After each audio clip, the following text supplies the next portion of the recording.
resto. Allora abbiamo qui con noi Raffaele Padrone, che è il segretario generale sicurezza dell'UGL in Friuli Venezia Giulia. Manifestazione dalle 9 alle 12 martedì 19 di novembre davanti al Palazzo del Governo. Perché?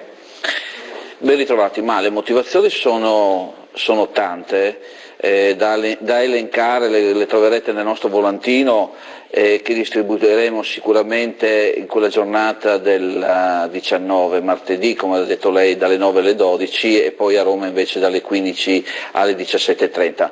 Ma le motivazioni sono sempre quelle che noi ripetiamo da anni al governo: siamo stufi e allora dobbiamo far sentire la voce anche noi, dobbiamo scendere in piazza anche noi, diversamente non possiamo scioperare come si diceva qualche settimana fa, e quindi dovremmo continuare il nostro lavoro, continuare ad essere in piazza e continuare ad ottenere i risultati che comunque la polizia sta continuando ad avere, nonostante tutte queste problematiche, i tagli alla sicurezza, i continui mancanza di assunzioni dal 1987, direttore, come le dicevo, quindi questo turnover, questi poliziotti ormai vecchi, oltre i 45 anni, la media di ogni poliziotto.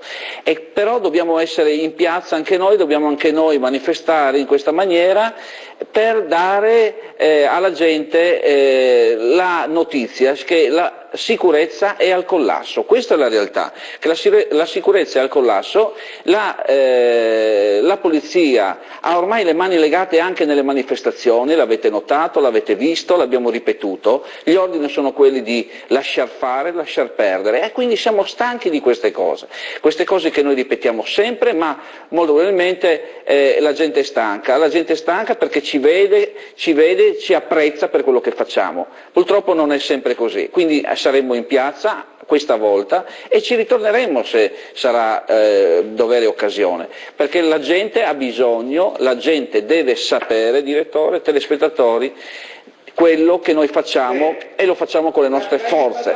Segretario GL Sicurezza, grazie, in Friuli Venezia Giulia. Ma del resto, vedete, la macchina della polizia non ha la benzina necessaria per poter operare.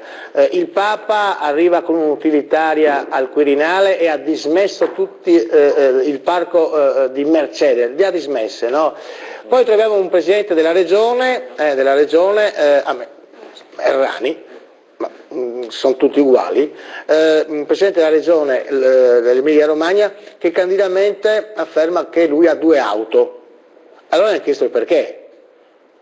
85.000 euro, un'auto come presidente della regione Emilia Romagna e un'auto come consigliere regionale. Non lo so dove andremo. I carabinieri della